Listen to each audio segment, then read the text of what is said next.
You showed up for yourself. When you bet on yourself, you're always going to win. And guess what? Even if I wouldn't have got the fellowship, I would have still been just as proud of myself because I showed up for myself. I bet on myself. That's why I tell my students all the time in my lab, show up for yourself, bet on yourself, look the part, be the part, act the part. People want to buy what you're selling. Package it up for them in a nice box with a pretty bow. Give it to them. You have it. This is not anything you don't already have inside. You don't have to learn a new set of skills. Just be yourself. But you show up for yourself. The universe guy is going to meet you right at your level of preparation. And that's what I did for the postdoc. And it was grueling. It was like 2.5 days of interviews. Still to today, that's the hardest interview I've ever been on. Now, I've been a postdoc, assistant professor, associate professor, dean. That right there till today is still the hardest interview I've ever been on in my life. And I crushed it because I bet on myself. When I got the letter that day, I'll never forget it. They sent it to us via FedEx. You had to sign and return within 24 hours. But they were going to rescind they weren't playing. They were going to rescind your seat. I remember sitting at home in front of my computer all day waiting for that FedEx packet. As soon as I got it, I turned it right back around. Like 24 hours? What? That's how competitive it was. So you show up for yourself, you're always going to win. This is the Public Health Millennial Career Stories podcast, where you'll hear about diverse career stories, career strategies, get tips, and learn from others to help you in your public health career journey. If you want to learn about public health careers, or just hear public health stories, stay tuned because you won't want to miss this. Welcome to the Public Health Millennial Career Stories podcast, episode number 97. Hi everyone, Omar Richards here. Thank you all so much for joining me once again. Be sure to follow me on Instagram at the PH Millennial. Be sure to subscribe to this podcast on whatever podcast platform you are watching or on YouTube. Be sure to leave a like, leave a review, 5-star review, and tell me what you enjoy about the show or the shows that you have listened to. And if you'd like to support in other ways, you can share this with a friend, or you can go to thephmillennial.com/support. Today's episode, I have a really big hitter in public health. Really excited that I got to interview her, and I really enjoyed the story, and I know you all will as well. Before we get into the show, she is going to be hosting the Black Maternal Health Conference on Friday, the 8th of April. So be sure to tune into that. You can follow them on social media at BMM Tufts. So that's BMMTUFTS, and that's both on Twitter and Instagram. And just in case you're wondering who today's guest is, she is the founder and director of the Mother Lab, which is Maternal Outcomes for Translational Health Equity. And she's doing a lot of amazing work, and I'm really excited for you all to get to hear the story. So hope you all enjoy. Dr. Ndidiamaka Amutah-Onukagha is the Julia A. Okoro Professor of Black Maternal Health in the Department of Public Health and Community Medicine at Tufts University School of Medicine. Her current research interests include maternal health disparities, reproductive health and social justice, infant mortality, and HIV/AIDS in Black women. Dr. Amutah-Onukagha also serves as the inaugural Assistant Dean of Diversity, Equity, and Inclusion for Public Health and Professional Degree Programs at Tufts University.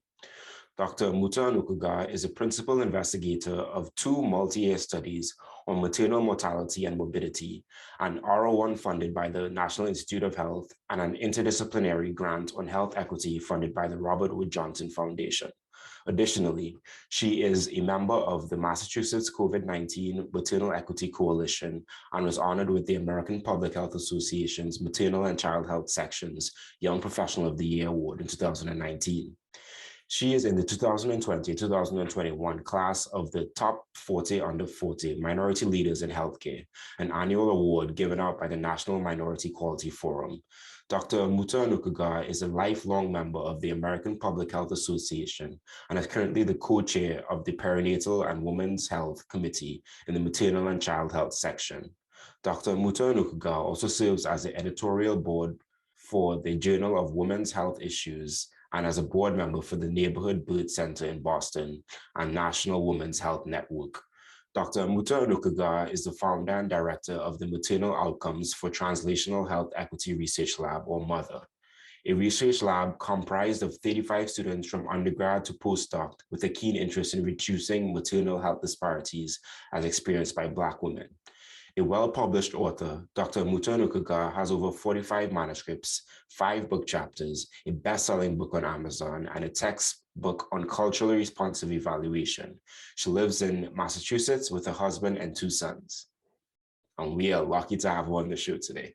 We have Dr. Ndidiamaka Amutah-Onukagha. Welcome to the show.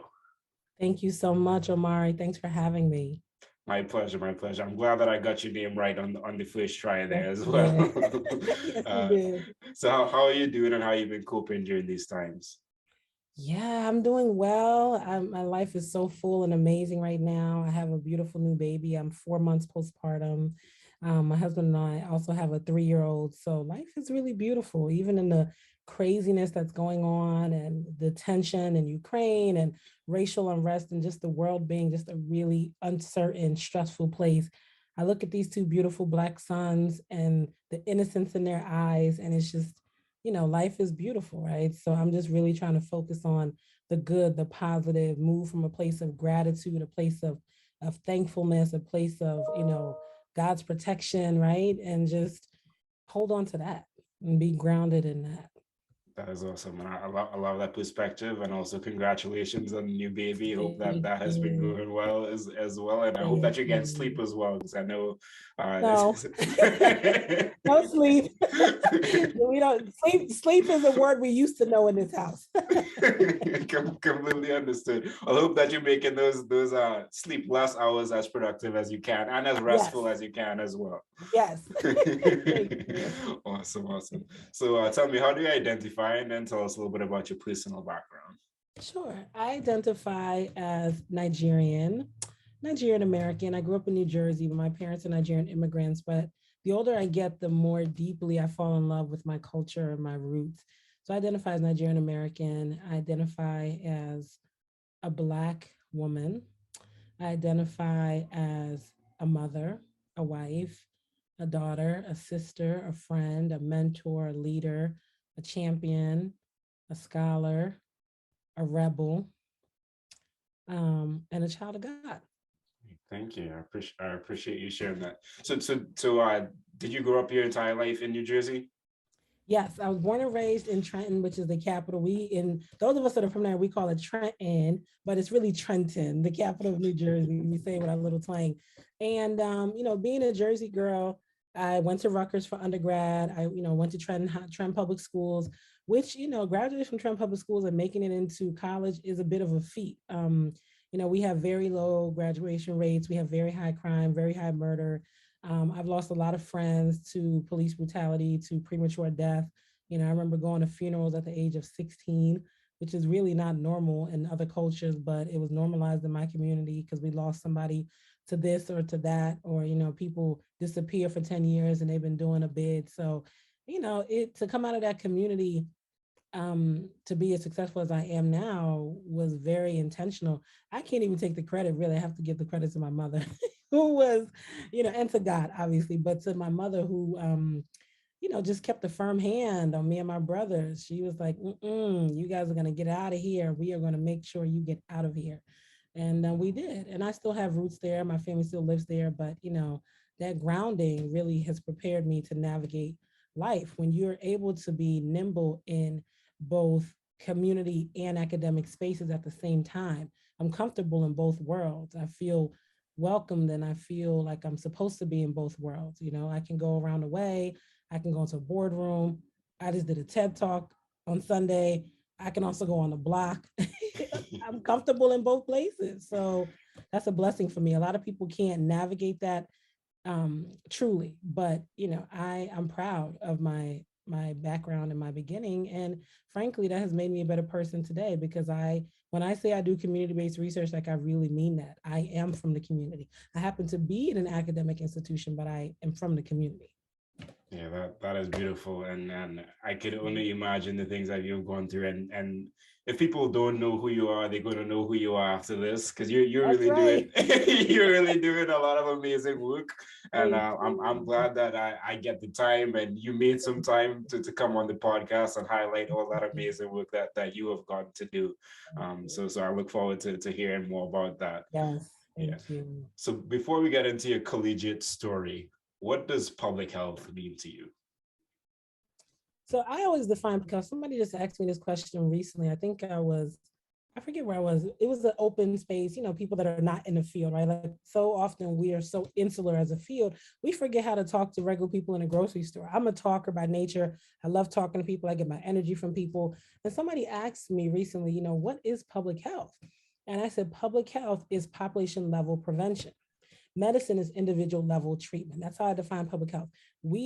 We're having a moment right now as a field because of the way the COVID pandemic has ravaged communities of color. It just has underlined all the exacerbating things that were already going on. COVID just amplified it, put a spotlight on racism in this country, because the way that things have happened and continue to unfold, even in the vaccine and the booster and testing clinics and resources and N95s and masks and all the things that who's considered essential, who has to go back to work, who gets to work from home, who has steady internet to be able to work from home. The pandemic has exacerbated all of that in communities of color. So I just define public health simply as population level prevention. And then I also like to focus really on the social justice aspect. That's what made me fall in love with the field of public health. And we are inherently activists. We should be activists. If you're in the field of public health and you don't have an activist bent, then you might want to question why you're doing in this field. We are about preventing population level illness. We're trying to save lives. We're not trying to treat and put a band-aid on things. We want people vaccinated. We want people to be healthy. We like seatbelts in cars. We like fluoride in water. That's population level public health. And so, I took an intro to public health class in undergrad. I fell in love. I've never looked back. I love the field. I love training students, training the next generation. And even now I teach in a school of medicine, so I'm training mostly clinicians, but clinicians with a prevention lens. We don't have to, we don't have to exacerbate what your patients are presenting with. How do we treat it? What does secondary prevention look like? What does tertiary prevention look like, right? Like, how do you still incorporate that public health lens, even though now I'm primarily training clinicians or people that are doing a master's in public health? How do you keep that lens of health equity at the front of your mind? Frankly, with the social justice mission, we don't have the luxury as a field, as a country, of sitting on the sidelines. The world is changing. It's a new normal. From March 2020 till now, everything we know has completely been uprooted, upended. We've gone through collectively a lot of pain and trauma. Communities of color were already in the space of pain and trauma, which has just been exacerbated, right? If I had $1 for every person in my research lab that has lost someone to COVID, people have lost multiple. I'm thinking about one of my research assistants in particular. She's lost like 5 or 6 family members, right? Like this pandemic has just obliterated communities of color in so many different ways, financially, psychosocially, mentally, physically, right? And so that's what public health is about. It's about meeting population level responses to problems. That's how I define it.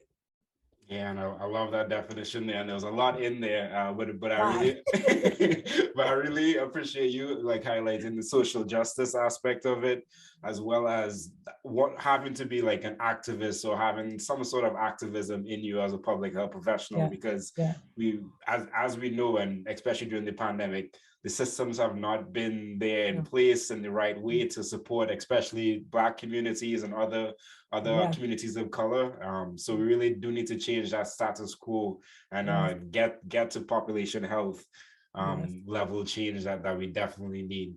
yes, Okay. Okay, so you got your bachelor's degree in public yes, health and African studies at Rutgers yes, yes. University. So you said a little earlier that you took an intro to public health class, and then Mhm. that got you decided on public health. But even before that, what were you Yeah. thinking when you got into undergrad? What were you planning to study? Yeah, that's a great question. So, I grew up in Trenton. I was just excited to be going to college. Well, I didn't really have a choice in my house, like I told you. Shout out to my mom, Mrs. Abigail Amutah, because I didn't have a choice in my house. It was like, of course you're going to college. By, 15, 16, I was already taking classes at Mercer County Community College. I already came into Rutgers with 9 college credits. I'm like 16, sitting next to people that are 25, and I'm getting A's just like they're getting A's. So education was very important in my house. But coming into Rutgers, I came in with my best friend. We're still best friends till today. She was my roommate, and we had a good time. Rutgers is 20 minutes from New York City. It's a large public state university, 40,000 students. And I found my crew, right, which are still my best friends till today. And I think, coming in, I thought I was going to be a medical doctor. I'd always wanted to be a neonatologist, which is a really specific field. Like it focuses on small babies and infants. And I love children. I love babies. And I took that organic chemistry class. I said, oh no, this is not going to work. I'm not. And frankly, medicine is not something that you can do with a half passion. You have to be 200%. You got to wake up, eat, sleep. You got to love scrubs. You got to love blood. You know what I'm saying? You got to really be in it. And I was like, I'm not there. And then I took this intro to summer public health class, and I was like, this is what I want to do. And I coupled that with my background in Africana studies. I don't know if people know, but Rutgers has a very strong Department of Africana Studies. I trained under amazing scholars, most of whom are no longer with us. Ivan Van Sertima, who talked about how Christopher Columbus did not actually discover America, right? And it was already here when he got here. That was revolutionary at the time. Dr. Leonard Bethel. I mean, our department was one of the strongest in the country. And I was able to duplicate my passion in public health with what I was seeing in African and Africana studies, right? Like my undergrad thesis was on the role of Black women in the civil rights movement, because we hear a lot about Medgar Evers, Martin Luther King, right? And, John Lewis. John Lewis is my fraternity brother. I love John Lewis. But I think we don't give enough credit to the women. Septima Clark, Rosa Parks, right? Fannie Lou Hamer. These women were the backbone of the movement, right? When these brothers was out there getting hosed and getting dogs on them, and the women were right there with them, they still had to come home and cook the dinner. They still had to come home and take care of the kids. Like the women were the backbone, always have been, always are going to be. So I wanted to highlight and amplify the role of women in the civil rights movement. There was more than Rosa Parks sitting in the back of the bus, right? There was a lot more that went into SNCC, Student Nonviolent Coordinating Committee, right? Which was actually very big in North Carolina. There was a lot that went into these organizing these movements, right? They didn't have Instagram and WhatsApp. They had to do things old school to stay alive. And so the activism in me was activated as an undergrad, and it's still there. It just manifests itself differently now, right? Like I use my privilege, my platform as a professor to train the next generation. That's really what my lab is about, training the next generation of maternal health scholar activists. Like I said at the beginning, we don't have the luxury of sitting on the sidelines. My body of work now is focused on preventing Black women from dying in pregnancy and childbirth. 63% of maternal deaths are preventable. 90% of maternal deaths due to hemorrhage are preventable. That means out of the 10 women that are dying from it should not be dying. And who is the majority of those women dying? Black and brown, primarily Black. So we have a real crisis in this country. So I don't have the luxury of doing fluffy research, right? I call it fluffy research. It's cute, you get it published, you do a conference abstract, you throw it on the shelf. I'm trying to save lives. I'm trying to change trajectories. I'm trying to give people the information to change their life. I'm like the maternal whisperer. Like I was in a coffee shop last week. There's a new Black-owned restaurant that opened. My husband and I went in to get a smoothie. Started chatting the brother up at the register. Hey, brother, how you doing? Oh, you're a new restaurant. I'm trying to show you love. And he's like, my wife is pregnant. I'm like, does she have a doula? He's like, nah. I'm like, give me her number right now. My husband's sitting over there like, he's like, because he knows me. I'm in my element. This is what I do, right? And so I write down my information. I was like, here's the name of 3 Black doulas. Immediately, I texted my own doula. Sis, are you taking new patients? She said, yes. I said, boom, I got to do it for your wife right now. Here's 2 other ones as well. That's the networks we need to be doing. This woman is like 7 months pregnant. We don't have the luxury of going into these clinical spaces without our support system, your partner and family member, and a doula who's a trained professional, right? So when they see the clinical intervention happening, they start talking about epidurals and C-sections, and they want to induce you, and they want to do the. Why are we doing that? Do we need to be doing that? Do we need to be doing that right now? Can't we wait? Babies who are not in medical or fetal distress, they know what to do. They get their head down. They start making their way out. They know when they're ready to come out. They've been baking for 9 months. They're going to come out when they're ready. The uterus knows what to do. We were designed by God. Everything on us is functional and ready to be used. You don't have to intervene if there's no medical necessary reason. The baby's heart rate is not dropping. The mother is not in distress. So let the birthing process play out. That's what a doula does. So that's what I'm saying. The work that we do has to have a lens of activism. And we don't have the luxury. People are dying unnecessarily, preventable. If I had $1 for every person that I've heard about, people that I've known, I've lost friends to this myself. So people are like, Didi, why you do the work? I do it because it's personal. It's personal. This is not about a grant to me. This is not a getting a conference abstract. This is personal. I have friends of mine that should still be here today to raise their children. You understand? Mm-hmm. Preventable death, right? So that's the beauty of public health. We should be approaching it from a lens of activism. And maybe everybody's not into maternal health, maybe they're into HIV, chronic illness, injury prevention, obesity, whatever it is, whatever you're doing, you should be approaching it from a lens of activism. That's the beauty of public health. That's what we do best, right? Particularly in a day and time like this, when the COVID pandemic is ravaging communities still. So.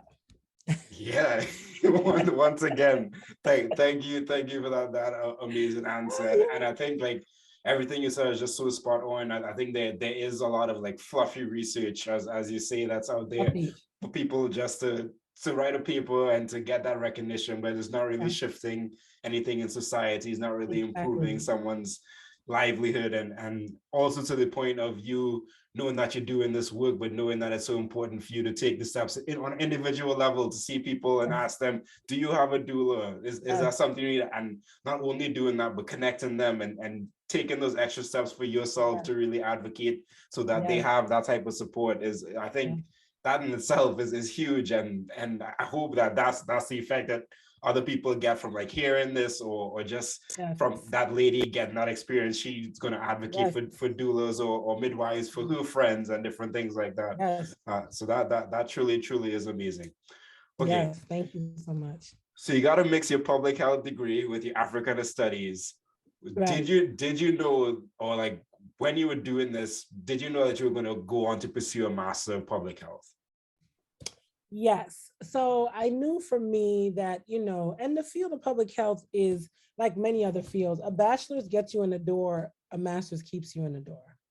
That's how I feel. A bachelor's gets you in the door, it gives you the foundational training, it gives you an overview of many different topics. A master's in public health solidifies you as a professional.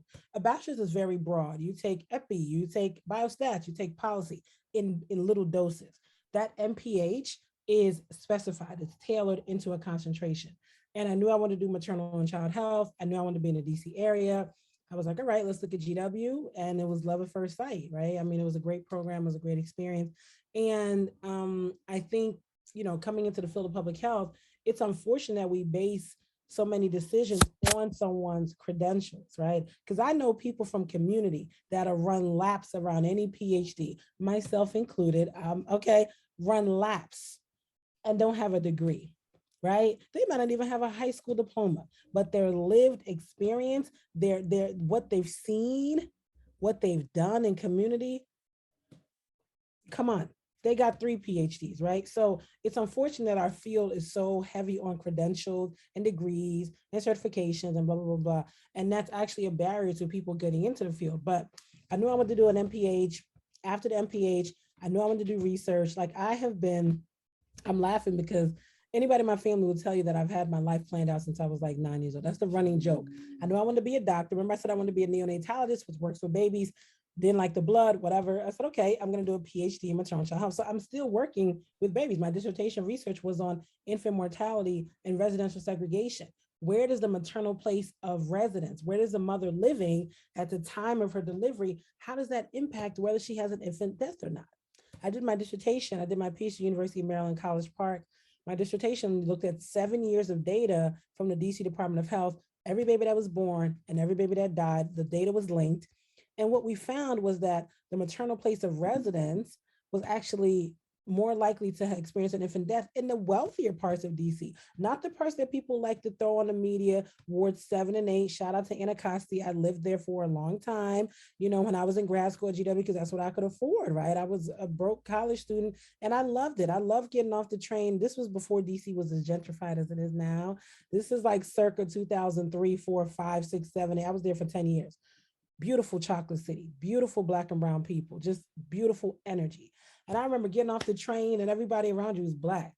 It's like amazing, right? Like you go to the train station, the conductor's Black. You go get some food, Black. The police person, Black.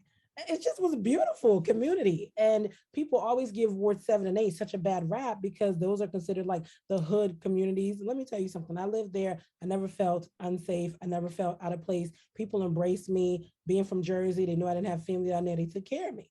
But that's where the places that have the highest rates of infant mortality. But when we looked at it by the maternal place of residence, you overlay that with maternal education, the places that are supposed to be safer and wealthier and people have more access had higher rates of infant mortality because of this cumulative impact of stress and discrimination, right? You're walking in a store, people are watching you.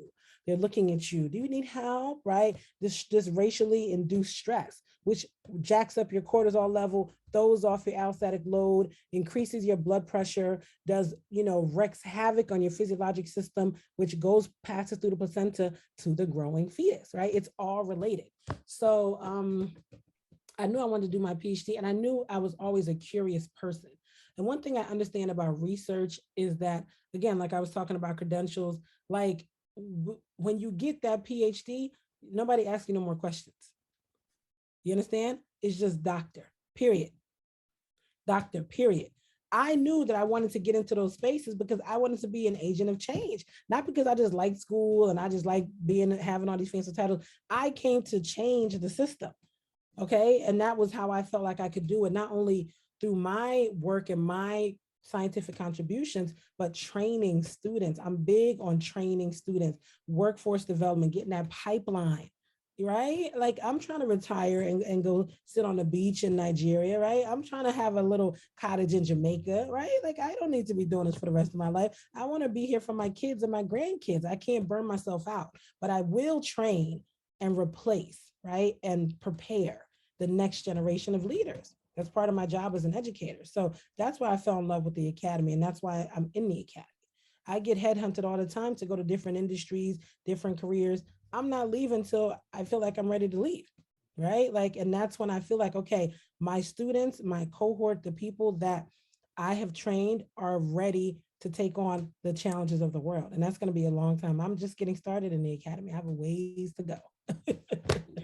I could imagine. Okay, yeah. so break this down for me. So you're finishing up your master's in public health. Right. Are you thinking, was that your thought process at the point in time that you need to get this doctorate to be in the room so that you can actually be a change agent and that people would ask you less questions and you just have more influence? Yes.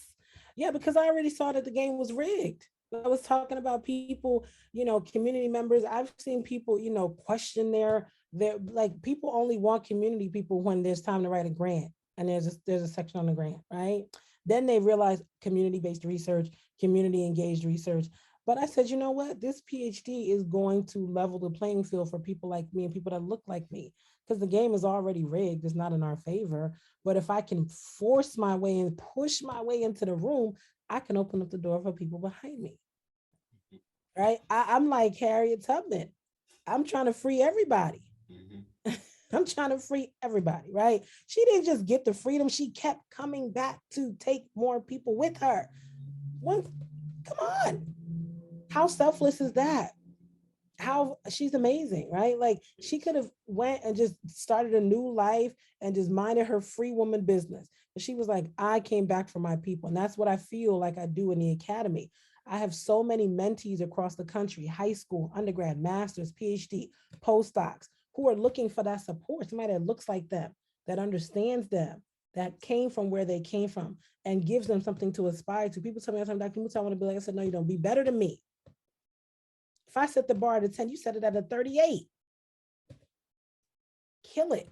Be better than me, right? And so I have my joy is my mentorship. I have tons of mentees, Black and brown, young women, a couple brothers in there too, across the country that just, everybody has my cell phone number. Text me, hey, Dr. Mitchell, you got 2 minutes? I'm always going to have 2 minutes.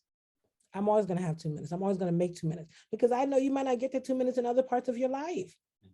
And these programs are largely white. There's, I don't know, I can count on one hand the number of faculty of color in my department. I can count on one hand how many people that I trained under when I went to GW and University of Maryland and Rutgers, how many faculty that looked or came from communities like me. I'm gonna tell you the spoiler alert, 0. There was not. There was not. So I understand that my role in the academy is to be on assignment. I'm just a vessel here, right? I'm just a vessel to create change, to create space, to create opportunities, to question, to make people uncomfortable, to disrupt, right? These systems that are not designed fairly or equitably. That's it. That's exactly what it is. And yeah, they've been designed that way. And like we cannot change them unless we intentionally put that pressure on them. And as you said, you set this bar here where we need the next generation afterwards to step above and to continue to build on that work and to really do what they need to really shift or dismantle these systems that are around us for health. Absolutely. Okay.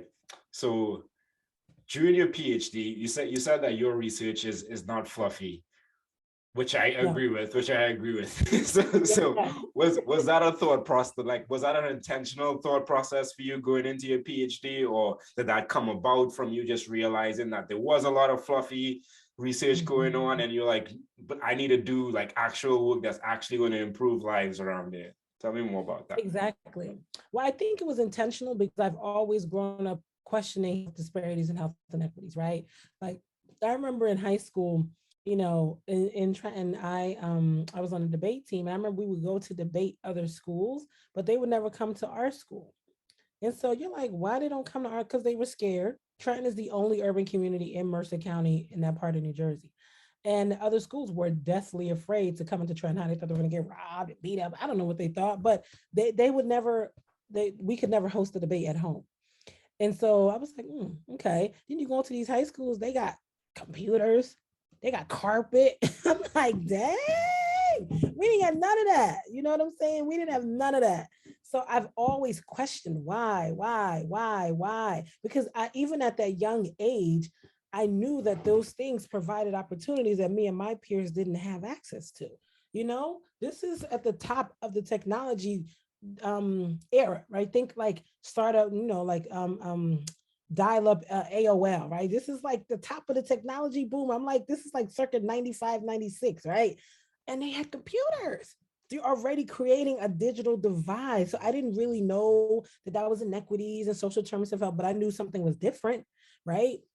And so I've always been curious, and I've always been questioning around systems of power. I remember when I was in 8th grade, just to tell you the type of person I was, my mom will laugh when she was here. I made my mom drive me from Trenton to Philadelphia so I could go interview some of the MOVE survivors. You remember the MOVE people? You know about them from Philadelphia, and Mayor Good bombed them? I was in 8th grade. I said, Mom, we need to go to Philly and talk to the MOVE people. My mom was like, but there's not that many of them. I said, I'm going. And I just went in the neighborhood. I started interviewing. I was in 8th grade. Right? People are outside trying to get a slice of pizza. I'm interviewing survivors from the MOVE movement. Like, right? And when people, you're listening to that, if you don't know MOVE, just Google MOVE Philadelphia Mayor Good. You'll see everything you need to do, everything you need to see. And that's I've always had that activism in me. You know, I remember in undergrad walking out of class doing a walkout around Amadou Diallo. You remember him, the immigrant that got killed in New York? He was pulling out his wallet and they shot him. I remember we used to say, it doesn't take 41 to kill a man without a gun. They shot him 41 times. 41 times, unarmed. Meanwhile, Dylan Ruth, who went to church in South Carolina, broke bread with them, stayed for the whole Bible study. Now, if you come from the Black community, you know our Bible study is long, it's drawn out. We like to get in that word. He broke bread with them and was in a Bible study for over an hour, went back to the car, came back and did what he did, killed 9 church members, right? And then when they apprehended this vicious, sick monster, they took him to Burger King. Excuse me? What's wrong with the system? So when you put things together in that way, I had to get a PhD because my brain, my curiosity is so high, and I'm always questioning, always holding systems accountable. I'm the one in the room that's like, excuse me, what is the utility of that? Why are we doing that? How does that benefit communities? Who was thinking about that? Where is this coming from? Pushing, pushing, pushing, pushing. And I mean, the academy is a great place to do that because we have the gift of freedom, academic expression, academic freedom, right? And so that was attractive to me, but also contributing to the science. Because if you're not what is it? If you're not on the if you're not at the table, you're on the menu. So how do we get people from being on the menu to being at the table? You contribute to the science, right? You review articles, you determine what's scientifically rigorous and important to get published, right? You use your power in those spaces, right? And so that's the way the academy is set up. But when you have people that are going to challenge that, you can do some good in those spaces. It doesn't have to be this white ivory tower that is just larger than life and people are so, put off by it. There are good people trying to do good work within the confines of the academy. So my thought process in getting a PhD was, I want to help dismantle the system from the inside out. I'm like in the Trojan horse, right? I'm coming in the horse. So that was my thought process, and that's what I've been doing, and I continue to do that. That's awesome. That's awesome. And I think I'm correct in saying it was Ella Baker who did a lot of that similar work. Like people would say, "Oh, this system isn't working," or things like that, and she would hop in and try to get involved in that, and then change it from the Yes, inside out. And exactly. she was one of the biggest, most important like community builders, activists out there that I think a lot of people just don't know about. But Exactly. but she has done some amazing work, and yeah, Amazing. and I love everything that you said there. And it definitely seems like you were on this path to make sure that you're going to get your way into these rooms, to make sure Yes, that you're advocating for yourself yes, and the yes, community that has been left behind, which I think absolutely. is a perspective that a lot of us have to take and should be taking in public health to ensure Yes, that we don't get complacent. I think because it can absolutely. get very complacent in public Very health. complacent, Mhm. very mundane. We get so used to shifting our papers from the left side to the right side, sending an email, having a Zoom meeting. No, we are population level prevention activists, right? Like, don't ever lose that core. It's easy to do that, right? People start making good money. It's a nice career track. I love being in public health because it's so malleable. One day you can be, on the front lines doing policy advocacy work. You can also be a community organizer. You can be a health educator. You can be a professor. You can do statistics, and all of these things can contribute to health equity. So I love the field for that, but it's very easy to get complacent and it's very easy to get comfortable. Yeah, yeah. And I Yeah. also like to highlight the point that you said that you have to just keep pushing back in all these Mhm. situations, and that is like what is necessary, because as we know, as Right. I stated earlier, systems are designed to operate the exact way that they operate, and unless we actually like intentionally push back to really get that change, it's not going to change. It's just going It's to not give you gonna the same happen. results. So yeah, so I That's appreciate right. that, and I appreciate you sharing that. Thank Um, you. so I'm not even going to go into the positions that you had during your PhD. What, Okay. what was the transition like for you going from your tell me a little bit more about how you decided on your dissertation topic, and a little bit more about that. Sure. Yeah, my dissertation topic was I was really fortunate enough to have some support from the DC Department of Health. I remember Dr. Fern Clark was my mentor over there. I wonder if she's still there. Hi, Dr. Clark, if you hear this. But she was a statistician for the CD Department. She said, Didi, we have so much data on infant mortality, and we're trying to figure out what story we want to tell. I said, I'll analyze it for you. I'll clean it for you. And I got in that SAS coding. SAS coding is a pain, but it was necessary, and I started to see the trends in the data. And I've always been interested and passionate about infant mortality. The black white infant mortality gap is still just as high as it's been. It's almost 2.3 times, just like we see the latest data from CDC on maternal mortality. So we have infant mortality and maternal mortality 2.3 times higher for Black communities and white communities. Why are Black babies and Black mothers dying almost 3 times high? I couldn't move past that, right? Because infants are so innocent, right? We are supposed to be protecting people in all stages of life, from infant, adult, elderly. And so when you see our most vulnerable, these sweet babies are not getting the same chances. There a lot of researchers come out recently that racially concordant care, the infant and the provider are the same race, saves infant lives. So we're seeing racism play out when it comes to infant care, right? These are infants, innocent, cute babies, right? And so that touched me. And I've always had a love for children. It's always been my passion. And so I'm like, how do we address this? How do we remedy this? How do we close this gap a little bit? And so I was curious to what stories will come out from the data. There's a lot you can glean from data if you know how to look and how to analyze it, right? Because data can be very off-putting. It's a lot of big data. So people don't want to analyze, but there's a lot of trends and stories and patterns that you can tell and use to impact change and resources and funding by getting into the data. So that was what was exciting to me about my dissertation topic. Okay, that's awesome. That's awesome. So then what was the transition like from you completing your PhD, and then after you completed it, you were a community health scholar, Yes. postdoctoral fellow at the WK Kellogg Foundation. So tell me about that. Yeah, it was, first of all, shout out to the Kellogg Foundation and the Community Health Scholars Program. It was at the time the best postdoc in public health in the country. Extremely competitive. I was in the last cohort, 2010 through 2012. It doesn't even exist anymore. They folded it after my cohort because they've been running for, 10, 15 years.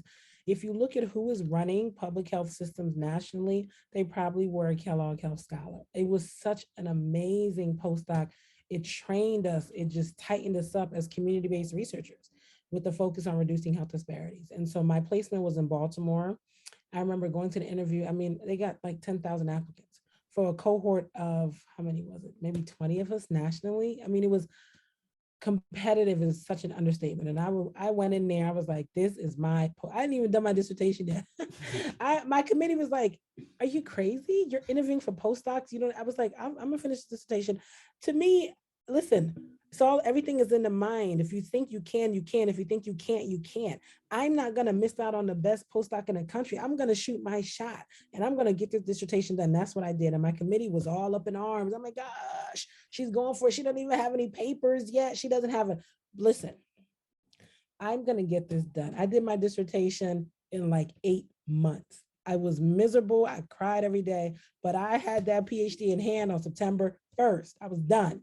And Kellogg was a great program. It brought the brightest scholars in the country together to really think about how do we address issues of inequality and policy at the community level. My placement was in Baltimore. I worked with my community partners at Drew Mondama Healthy Families, and I worked on looking at the impact of home visitation on birth outcomes. So it's getting back to the basics. This is what we used to do back home in Nigeria or Trinidad and Tobago. You get a traditional birth attendant that comes to the house. My grandmother was a traditional birth attendant, right? Which is what we would call in the States kind of like a midwife, a nurse midwife, to come and check on the mother and the baby. We know people that have birth attendants or doulas or midwives have better outcomes. So this home visitation program that they were doing in Baltimore City was really, just turning around the rates of infant mortality. It was a national model. It was incredible. And so that's what I worked on for 2 years. And it was an amazing program with people that just loved the work, that wanted to save Black lives. And it's not rocket science, right? When you check on people and give them access to resources and empower them, they're gonna do better. It's not hard, right? We make it harder than it has to be in public health, right? Everything is not, so convoluted. It's pretty straightforward. Yeah. Okay, so outside of your undeniable passion, what do you think were some of the things that really set you up to get this competitive fellowship? Because as you said, it was 10,000 people or whatever the case is, going down to 20 people. You know what? I'm going to tell you a couple key things that I did that I think really set me apart. I remember I came in early to where the interview was being hosted. Like it was hosted at a hotel in downtown Baltimore. I got in the night before because I kind of had to assess my competition. This is strategy here. I'm not coming in the morning of fresh off the road. I'm tired. I got in the night before, had a good night's sleep. And then guess what else I did? I said the people that are interviewing us, they're probably staying at this hotel. And they're older people, which means they go to bed early. The people that I was competing against, they went out for drinks. I went to bed. You know what I told them? Anybody that was in that cohort that's listening to this, they'll remember that I said it. I said, we can go out for drinks when we both get into the fellowship. I didn't come here to go out for drinks. I came here to win and annihilate my competition. I mean, that's the reality of it. There's only 20 spots in this program nationally. There's like 10,000 people that have applied. We are the lucky ones to even make it to the interview round. I mean, I think, I don't know, 300 to 500 of us got interviewed. It was like ridiculous. And I remember a couple of strategic things that I got in early. I ironed my suit. I was in battle mode, right? Called my mom, went to bed early, got up early, went down to the hotel restaurant. And what do you know? Who's sitting there having, this is like 6:30 in the morning. My competition is sleeping. I'm already in a suit. 6:30 in the morning, I go down to the hotel restaurant. Who's having their cup of coffee reading the paper? The interviewers, of course. You think they're partying, taking shots? They're all right. Come on. So what do? Oh, is this seat taken? I go sit down next to one of them. No, have a seat. What's your name? Start running my mouth. Bop, bop, bop. Strategy. You got it. If you stay ready, you don't have to get ready. Came in early, got a good nice seat, looked the part, was the part. And then when I got in the seat, I actually had something to say. Rehearsed what I was going to say. I'm not off the top. Here's my bullet points that I need to hammer in. A, B, C. When you're on F, I'm bringing you back to A. When you're on G, I'm bringing you back to B. I was in position and they were so impressed. So by the time the session started, I don't know, 8, 9 o'clock, I already had a little advantage because they know me now. You're in an interview. This is a pooled interview. You're not one-on-one. You're in a cohort of like 30 people. You got to stand out. So by the time everybody's rolling down with their half iron suits, they got the cold in their eyes. I've been up for hours training. and I remember this one woman, I wish I could remember her name. This is over 10 years ago. I remember she told me at the end of the interview that she said, Didi, you're going to get this. She was Jewish. She said, Didi, you're going to get this postdoc because you have chutzpah. Chutzpah in Yiddish is like charisma, like tenacity. She was like, you've been killing it all day. And when you get this fellowship over me, I want you to call me. And I did. I did. I called her. She was in Connecticut. I called her. I said, I got it. She said, I know you got it. You showed up for yourself. When you bet on yourself, you're always going to win. And guess what? Even if I wouldn't have got the fellowship, I would have still been just as proud of myself because I showed up for myself. I bet on myself. That's why I tell my students all the time in my lab, show up for yourself, bet on yourself, look the part, be the part, act the part. People want to buy what you're selling. Package it up for them in a nice box with a pretty bow. Give it to them. You have it. This is not anything you don't already have inside. You don't have to learn a new set of skills. Just be yourself. When you show up for yourself, the universe guy is going to meet you right at your level of preparation. And that's what I did for the postdoc. And it was grueling. It was like 2.5 days of interviews. Still to today, that's the hardest interview I've ever been on. Now I've been a postdoc, assistant professor, associate professor, dean. That right there till today is still the hardest interview I've ever been on in my life. And I crushed it because I bet on myself.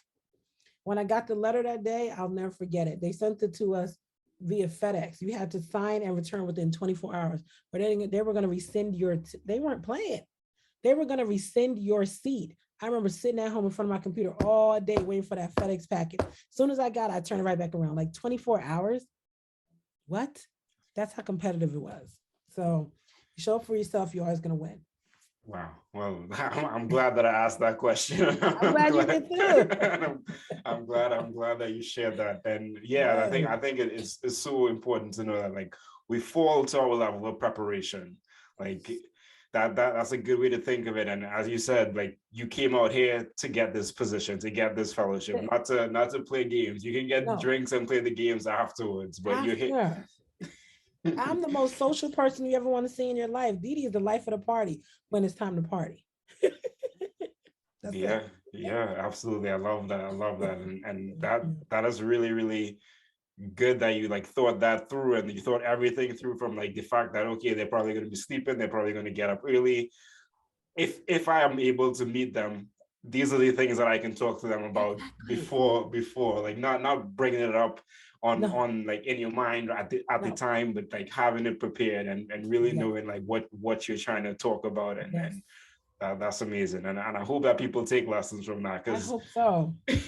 and You only have one chance to make that first Mhm. impression. Sure. One. You have to do it right. And I don't want to leave people with, like, I think sometimes when I give these types of talk, people feel like I'm larger than life and I have everything planned out and everything always works out for me. No, I definitely falter. I definitely stumble. But even when you falter and stumble, you still get up and do it again. Right. Even when things don't work out the way you think they're going to work out, you still show up for yourself. So I sometimes people be like, you're such an extrovert and you can do all that on the fly.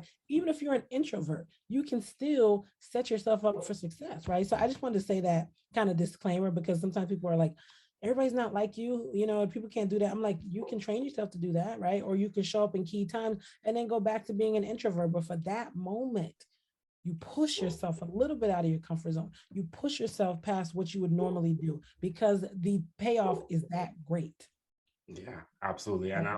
I also want to highlight the point that you said that your dissertation committee or people back at the school were telling you, oh, you don't even have your dissertation yet. Why are you applying for this postdoc? And you didn't listen to them. I didn't listen to them. As you And should. let me tell you one more. Let me tell you one more Mhm. about this. And I don't even know if anybody from my dissertation committee is going to remember this. I remember I went to my committee and I asked it, somebody else on my committee. I said, "Can you write a letter of recommendation for me?" You know what she told me? You know what she told me? She said, "I can't write a letter of recommendation for you. You're not going to be competitive for that. That's a Kellogg." Wow. And I was crushed. I'm like 24. I don't know how old I was at the time. 24. I was like, right? Crushed, devastated. You're on my dissertation committee. You don't even believe in my body of work enough to put your reputation on the line for me. Because she was very senior in her field. And she was like, I'm not doing that for you. You're not, like, kind of laughed me out the room. I was devastated. I said, okay, never gonna let me see me sweat. I said, okay, Didi, think. Got on the phone, call my mom. I was like, Mom. She said, close your mouth. Crying over this. You know who you are. Tighten up. She said, go back to your professors from your master's program, get them to write letters. And that's what I did. Because I don't even know if I had a letter from people in my PhD program for my Kellogg postdoc. I don't, because they were like, you're too junior. Let me tell you something. Nobody has your destiny. In Igbo, we say akaraka, palm of your hand. They don't have your destiny in the palm of their hand. They're flesh like you. How am I going to limit myself and my scope and my success on somebody that's a flesh like me? You're a human being like me. You bleed. If I cut you, you're going to bleed. You cry. You go to the bathroom. You sleep. You're a regular person like me. How can I give away my power in that way? Never. So when they thought I was going to go sit down and just, lick my wounds, and, it hurt, of course. I mean, I'm not a rock, but I said, you know what? I'm still going to try. And if I give it my all and I don't get into this postdoc, I'm okay with that because I still tried. And that Kellogg we're still talking about it 12 years later. It has been such a pivotal part of my success. It just brought you into the who's who. I'm telling you, if you look at who is running this country today, who's in leadership at CDC and these big actors, they probably were at Kellogg. It was such a training ground for leadership. And I'm proud of myself. And the funny thing is now, people from my doctor program, they can't get enough of me. I'm on the website. They want me to come give a talk. They can't get enough. Right. And they're just like, oh my gosh, I am more successful than I'm sure any of them ever thought. Right. Because I've always been a little bit rebellious. Like, no, I'm not going to do that. Who are you to tell me that? Right. And they're like, she doesn't listen, because a doctor program trains you to be submissive. I'm not submissive. You're a human being like me. Why? And so I was always that person in the cohort that was a little bit, you couldn't put me in a box. I'm over here. Everybody else is walking a straight line. Didi's over here. They're like, right? Because I'm not going to march to your drum. I march to my own drum because my success is inherently on my back, right? Or my failure is inherently on my back. And so that's how I felt. I appreciate your support, your stewardship, your mentorship when it makes sense. But if it doesn't make sense, I'm going to do my own thing. And that's what I did. And to today, if you ask anybody who came out of that program, I'm probably the most successful alumni from that program. Period. And that's no shade to anybody that was in that program, that's there now, that was there before me. But I know what my CV looks like because I marched to my own drum. That's what I'm telling you. Like public health, success, your career, you do it on your own time in your own way. I'm going to take a little bit of what you're saying. I'm going to add it to what I need to do. I'm going to take a little bit of your advice. I'm going to sprinkle what I need to do. So when I got that feedback that she wasn't going to give me a letter, some people would have just said, okay, I'm not going to apply. Not me. Again, I got to give shout out to my mom because she was like, go back to your master's program. And I was like, good idea, mom. And I did. And that was it, So show up for yourself. Don't let other people dictate or limit you or put you in the box that they see you in. You don't even need a box. Absolutely. Okay? Absolutely. I love that. I love that. And shout out to, is it Abigail, your mom's name? Abigail. Mrs. Amutah. We can't call her Abigail. She will yell at us. Shout out to Mrs. Amutah. Apologies, Mrs. Amutah. Apologies. But shout out to her for being that person to really continue to guide you in those hard times and really let you like choose that path for yourself. Because that is awesome. Because as you said, everyone else was just doing what they're told to do, and you're like, nah, that's not for me. That's not going to work for me. And you created your own path, which is very commendable. Very commendable. You're most welcome. Do you touch on like a couple of the big things that you learned throughout this fellowship that you took away or anything like that? Yeah, I think for me, the beauty of the postdoc was seeing community members as experts. The academy will train you to feel like you're the only person in the room that's smart. That's not true. Or you're the only person in the room that can make an impact. So the work that I was doing in Baltimore City at the time, like I remember writing up a folk school guide and I took it to my community partners. They were like, what is this gobbledygook? We don't talk like this around here. Like we use this for sex and we use this for condoms. We use this for birth control. Like shredded my instrument, helped me rewrite it. And that's when I was like, you know what? I'm out of my league here. I'm going to go sit down. I'm a freshly minted PhD, but I'm out of my league here. The postdoc taught me to center communities and to honor their expertise. That's what they know what needs to happen in this community. You think when people don't know, they know. They grew up here, generations. So center them, give them the resources, give them the visibility, the access, the positions of power. And you, my friend, that's in the academy, you go sit down and learn something. Take a back seat. That's what the postdoc taught us how to do true community-based, community-engaged research. And I've done it in so many places. I did it in Baltimore. I did it in Newark. I did it in Trenton. I'm doing it here in Boston. It's the same methods, right? People want to be able to trust you. People want to know that you're authentic, that you're going to stick around. And people want to know that it's a collaborative partnership. You're not here to take and exploit, right? So once you get those principles of CBPR down, you can do really beautiful work. Absolutely. And what advice would you give to a researcher that wants to be more collaborative with community? I get this question every time. Everybody wants to pick my brain, which you can't pick my brain for free. I don't speak for free. We can talk REIDS, right? Because I get the question all the time. Can you help me get into that neighborhood? Can you help me get into, they're not returning my calls. They're not returning your calls because they see through you already. That's why they're not returning your calls. So you got to put in the work. There's no shortcut to doing CBPR. There's no shortcut to doing community engaged research. You have to be visible. I remember the postdoc was 2 years. The whole first year, I don't even think anybody in my community knew I was a PhD because I didn't come in like I am the doc. Like for what? Relax, right? You came to our neighborhood, so sit down. And so I just remember, we were at an event and I was holding somebody's baby. It was like a health fair. I'm holding somebody's baby, whatever. And somebody was like, Dr. Amutah. They were like, she's a doctor. Like I got so deep in the community.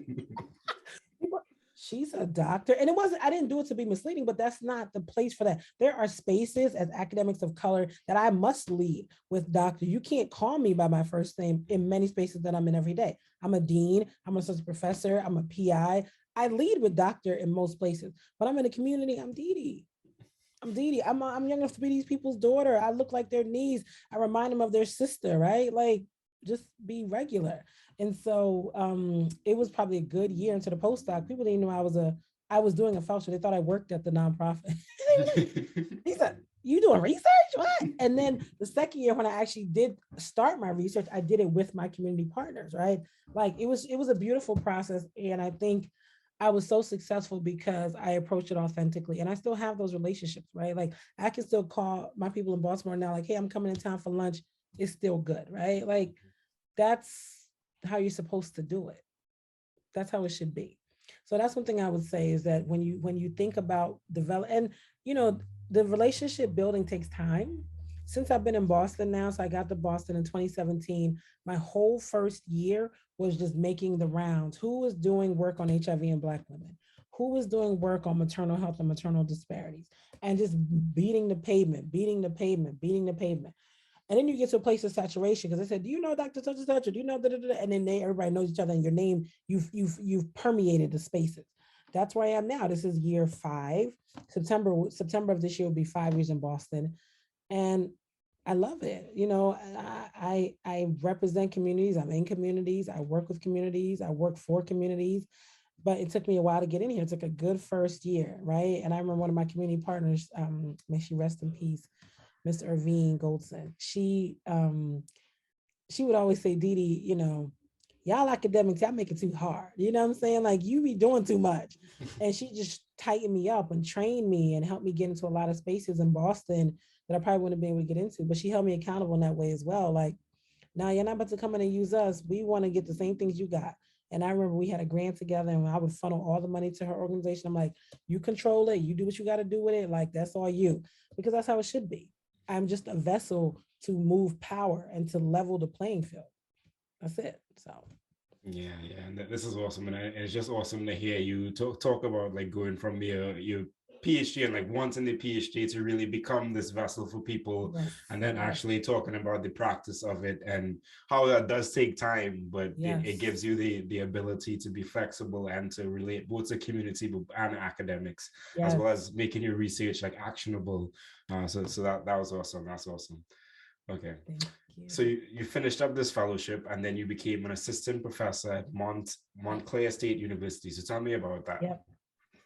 Yeah, that was cool. I moved back home from Baltimore to Jersey, and Montclair State is a public state teaching school. So I was teaching primarily undergrad from urban communities around the state, Trenton, Newark, Irvington, Camden, Patterson, which I loved because they looked and felt like me, right? I'm a Trentonian myself. So that was really, really cool to be able to train undergrads primarily. I also taught in a master's in public health program, but it was mostly undergrads. And I loved it. I love teaching there. I love the energy I got from students. I still keep in contact with a lot of my students from Montclair who've now gone on to do masters and PhDs and nursing degrees and are working in the field of public health. But it was really cool to be able to train them at that time in their life. And, after a while, I wanted to do more research, but it was such a heavy teaching school. It wasn't set up for that, right? Like I was teaching 3 classes a semester, every semester, 35 students per class, even in the summertime. It was a heavy, heavy, heavy teaching school. And then after like 3 or 4 years, I was like, I want to do more research. I missed that. I mean, I'm trained as a Kellogg Health Scholar. I have this amazing research training background that I want to be able to do more of. So I did do a little bit of research when I was at Montclair in some communities, but it really wasn't set up for that. And so I said, let me go on the market and see what's out there. And Tufts had a position, associate professor of health disparities. And I was like, Tufts, Boston, health disparities. Okay, let's see what they're talking about. And it was love at first sight. I came up for the interview. They made me an offer in an interview. That was it.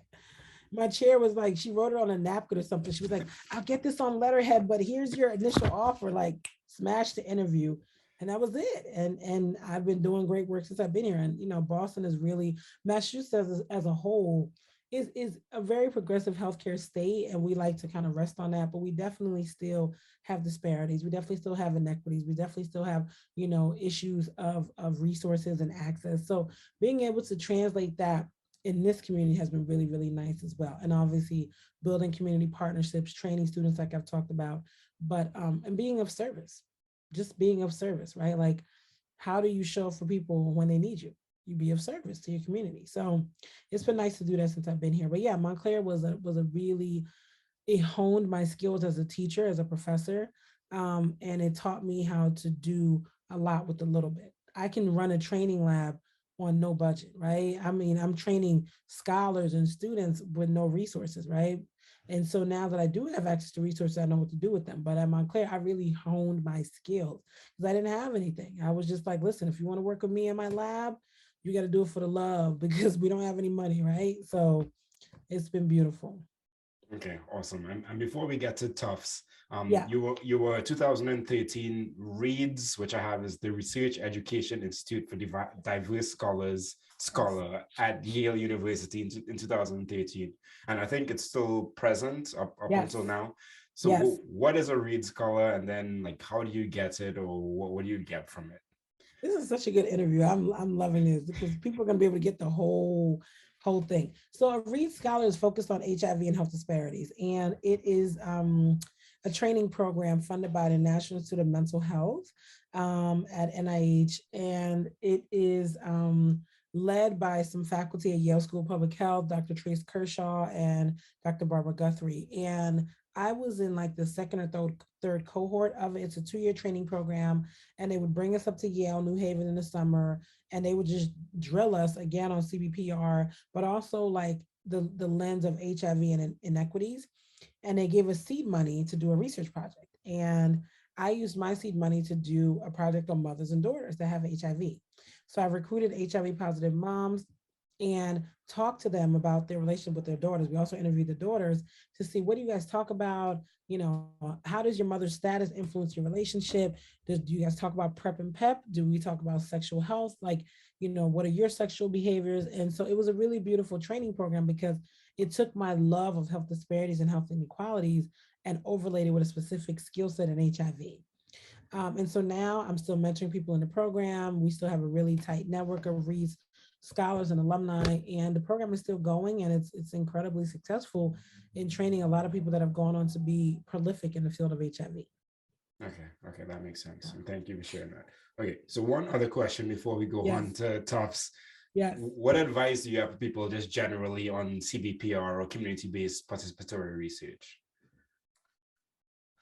The advice I would have is to show up authentically and continue showing up. Right? Like I'm thinking about a project I did in Cleveland, Ohio, and I remember my first meeting with the this was in a consulting capacity, but it's the same premise. The first meeting with the community, they shredded us. They were like, "Who are you? You're not from Cleveland. You don't know what we've been through. You don't know what it's like here. Who are you? Out of town? What?" And I just, towards the end of the call, I had to just be like, "Listen, I know I'm not from Cleveland, but I'm from Trenton. Trenton and Cleveland have a lot of the same issues. Like I may not know your community, but I know poverty. I know growing up in the hood. I know people selling drugs, going to jail. Like I grew up like that too. And I think once I kind of leveled it, because they were kind of looking at me like, this like, who are you with your PhD coming in here telling us about ourselves? And I was like, that's not what I'm here for. I'm here to work with you, alongside you. I'm here to learn from you.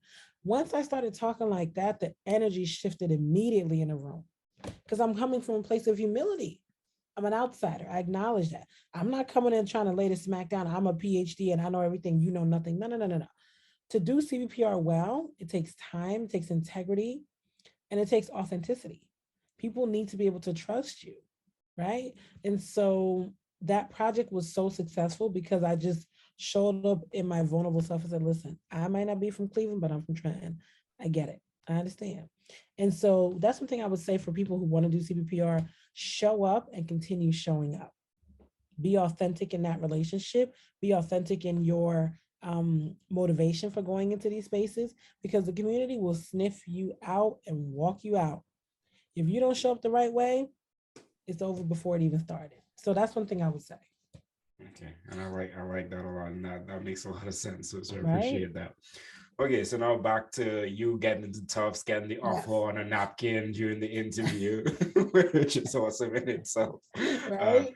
so what do you do as an associate professor? What was that transition like from Montclair State University to Tufts? Yeah. So, Tufts recruited me because we wanted to build out our work in health disparities and health equity. Our program in public health is in a school of medicine. And so, because we're not a standalone school of public health, Sometimes I think we feel like we're the stepchild and we may not get the attention that we need being in the School of Medicine. So they were looking for a really bold, vibrant leader in health equity that could really put a stamp on a department in a way that would, one, attract and recruit a more diverse student body, attract and recruit a more diverse faculty, and frankly hold, positions of power accountable when it comes to what are we really doing around health equity. So I think that was the premise of the hire. And I remember telling them, either in an interview or negotiations or whatever, I said, listen, I'm not a bobblehead. Bobblehead is one of those, oh, sure, oh, yeah, oh, yeah. If that's what you're looking for, that's not me. I'm not moving my family, my life, my body of work to Boston to just go along to get along. I came to disrupt and interrupt and make people uncomfortable. So if that's not what you want, I'm not your candidate. And they were like, nope, that's what we want. And so they have been really, my colleagues and my chair and our students have been really, really intentional about shifting the energy and changing the paradigms at Tufts around health equity. We've come out in the past few years with a really clear stance on anti-racism, and the institution is putting its money where its mouth is, right? We have done a lot more. I am the inaugural dean of diversity, equity, inclusion for public health programs. In that purview, I chair our Diversity, Equity, and Anti-Racism Council, which is comprised of students, faculty, and staff across all of our programs. And when I first took it over, it was like a diversity committee. I'm like, what is the diversity? Like, that's nothing. What is a diversity committee? I changed the name from diversity committee to diversity, equity, anti-racism council. I gave people particular roles. You're going to be on faculty staff. You need a mission, a vision, objectives, budget. You're going to be on students. What's the pulse of the students here? What are our students feeling, particularly students of color, which we don't have a lot of? What's the temperature like? What does it feel like to be a student here? Are you comfortable? Do you feel welcome and inclusive? Here's our students, here's our faculty, here's our staff. Completely reorganize the organization, the council. And in the past 3 years since I've been chair, we've grown exponentially. We had a meeting today. I got on the Zoom, there's like 30 faces on there. That's incredible. People want to do the work. People understand this train is moving. People understand that things are happening and they want to be a part of it. So it's been really beautiful to watch us really expand our focus on health equity and health disparities, and frankly, do it from a place of intentionality and sustainability. And so that's the premise of the work I do in that capacity. Then my body of research, what I'm funded to do from NIH and Robert Wood Johnson and HIV Prevention Trials Network, and who else do I have grants with right now? The Macy Foundation is really focused on looking at health disparities through a maternal health lens, right? How do we prevent pregnancy-related complications? How do we treat hypertension, hemorrhage? How do we do those things in a way that's going to change the field? And that's really what the body of my work is. I also have a research lab where I'm training, supporting, mentoring the next generation of researchers who have a passion for maternal health. So that's kind of the purview. I get my research, I have my teaching, I have my dean's responsibilities, and I have my research center in my lab.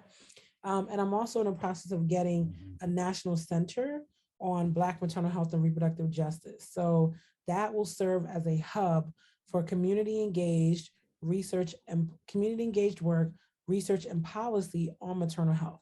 It's also a training ground for students and community members, like to go into these spaces and affect change, go into the policy space, go into the Medicare space, go into the nursing and clinical space, right? So we're in the process of creating this national center that's going to be launching this year. And I'm so excited about it. I've always wanted to be a center director because now you are the table. You don't even you're the table. You get to hire, you get to train students and postdocs and trainees. You get to put people in positions that they otherwise may not get into. You get to create spaces for community, right? And one of the things that I find the most joy about that I've been doing since I've been at Tufts, every year during Black Maternal Health Week, I host a conference on maternal health. I've been doing it for 5 years, which is how many years we've been doing Black Maternal Health Week. It's always the second week of April. And the theme this year, April 8th, is on addressing policy. What is the role of policy in addressing maternal health disparities? So we've curated the biggest policymakers in the country, frankly, who are working on this issue. So it's been great. It's been, Tufts has been great in that way and giving me the agency, the resources, the support to move this incredible body of work forward in a way that honors my passion. And I don't feel like I have to be toning it down or whitewashing it for the academy. I show up fully authentically like I am. And it's been really well received by students, faculty, administration. That's been really nice to see. Because a lot of these places, they say they want to make change. They don't really want to make change. They Yeah. pay lip service to it, but I think we actually are being very intentional, specific, and targeted about this change that we're making, and it's already happening. It's been really nice to see that. We have our anti-racism council, we have the DEAR Council I mentioned, we have so many kind of orbiting groups that are working on it in their spaces to be intentional about it. That's been nice to see. So I'm loving it. I'm having a great time. They're loving me. I'm loving them. I'm able to train my students. I'm able to do the work that I want. I'm happy here. So that's been good to see. Yeah, that is awesome and that's amazing. And I look forward to seeing the National Center, and I'll Oh, definitely be yes. sharing more information about that when that Yes. is launched, because Yes. that is amazing. But I'm really glad, like you highlighted the fact that you went in there and you're like, all right, well, I'm not just trying to be a bobblehead, as you said, like No. you're actually trying to be someone that's actually going about and doing change and challenging things, and not just standing for the status quo, but doing things that are actually going to shift and improve health for the communities that you've worked with and continue to work with, which I think is very, very, that's Yes. awesome in itself. That's awesome. Very, Thank very awesome. you. Yeah, you're most welcome. And then we'll talk a little bit about the conference in a bit. Sure. But you are the founder and director at Mother Lab, which Yes. stands for Maternal Outcomes for Translational Equity. Yes. So Health equity. health equity, sorry. Yes. Yes. So tell me, how did this start? Like, well, I guess like listen to the entire journey. That's probably like how it started. But like, what was Yes. Yes. the major point that made you For say Mother like, Love. okay, let's do this. Let's do this, Mother. Yeah. So Mother Lab was started at the height of the pandemic. It's a virtual lab. It's the largest maternal health lab in the country. And I started it because I love students. I mean, I was on this like circuit of speaking engagements and talks and webinars around maternal health. Every time I would finish, somebody would be in my email, Dr. Muta, you're amazing. How do I work with you? Can you mentor me? How do I do research with you? Like, I just kept collecting these gems of students. And I said, okay, if I mentor this one in Michigan and Texas and Maryland and Philly and Boston, I'm going to go crazy. I got to bring people together. And frankly, they can learn from each other. There's a collective passion and wisdom there. So I said, all right, think. How am I going to do this in a way that's sustainable, that doesn't burn me out? Because now I got a mentee here, bring them together. Right. And so, which you just reminded me, I got to email one of my mentees. But, that's where Mother Lab was started, out of this passion for people that want to do maternal health work. And so it's 35 people in my lab. I have 35 students, undergrad, master's, PhD, postdoc, MDs, Black, brown, Southeast Asian, white, Hispanic, gay, straight, everything. Like, it's a melting pot of people that want to do this work, that are passionate about addressing health disparities, that are questioning systems of power and saying, why are Black and brown women dying in pregnancy? What's going on with Black birthing people that is problematic? And so that's what we do. And the lab is almost 2 years old. We were founded in July 2020, and we have been so successful, I can't even keep it straight. Like, we, in addition to the conference I mentioned, we also are contributing to the science. Mother Lab has put out so many products, book chapters and textbooks that's going to be used right to infinity, publishing in the really good scientific journals around our work, presenting at conferences, getting grants, right? Like, doing community engaged work. We've just put on a workshop for the community. All our stuff is free, so it's going to be free. And the workshop was on how to create a birth plan. And we got a panel of doulas. We opened it up to the community, amazing attendance, right? We also are doing stuff on, creating relationships with providers, right? Creating relationships with patients, with doulas, training other students, right? And so Mother Lab, our focus has been on largely, the research focus has been looking at psychosocial stress and maternal health, racism and maternal health, abortion disparities and maternal health. But I am training and supporting these incredible students who are just going to go on and change the world. I see it. Some of them have gone on to be, a couple of my students are now doing their masters. They were an undergrad when they started. Now they're doing their masters. or they were applied to medical school, now they're in medical school, or they were in medical school, now they're doing residency, or they're, a PhD student applying for postdocs. Like training, this pipeline is workforce. It's incredible. And some of the things that we're planning this year are, expanding our focus on postpartum care, which is what we call the fourth trimester. How do we support birthing people after the baby comes, right? Like I know that from personal experience, you're just like, you get all this care during your pregnancy and then the baby comes, it's like, all right, bye, now everybody's focused on the baby. But the birthing person is still going through, maybe the physical or the mental challenges associated with childbirth and, pregnancy. So we're focusing on postpartum care. We're focusing on policy. We also have done a lot around abortion, around LGBTQIA families, right? What does that look like when it comes to addressing maternal health? So anything the students come up with, I'm like, do it. We have a podcast. Mother Lab has a podcast. We have TikToks. I'm like, that's where we are as a country, technology. So I'm like, do it. And they are killing it. I'm so proud of them. And so, Mother Lab is not only is it, we're doing this important maternal health work, but it's also a training ground for students to go on and do things. But it's a sisterhood. It's a family, right? We support each other. We've had a couple members recently that have experienced death in the family. We rally around them, right? Like that's family. We have people that may be going through things. We rally around them, right? It's a safe and confidential and loving space, because as a leader, when my students are in good spirits and healthy, then things get done better and things move. So I am very personally invested in every one of my 35 students' personal, mental, and physical health.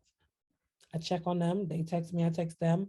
I pop in their meetings. We have lab-wide meetings, but then each committee, we have three committees: the Research and Grants Committee, the Marketing and Events Committee, and Communications Committee, and then the Community Engagement, Advocacy, and Policy Committee.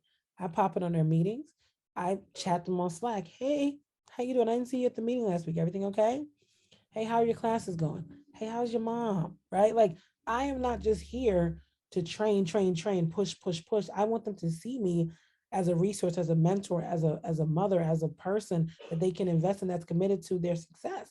We got people, I write letters of recommendation, I don't know, 5 times a week, right? Like, I never turn them down. They're like, I know it's due tomorrow. I'm like, I'm trying to get it done. Don't do that again. But I'm supporting them, right? I'm here for them. And so Mother Lab has been, it's like an extension of my natural family. I'm so proud of my students, the work we are doing as the largest lab in the country.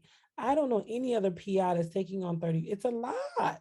35 students is a lot. And we could be 50 if I let it, because our waiting list is as long as my arm.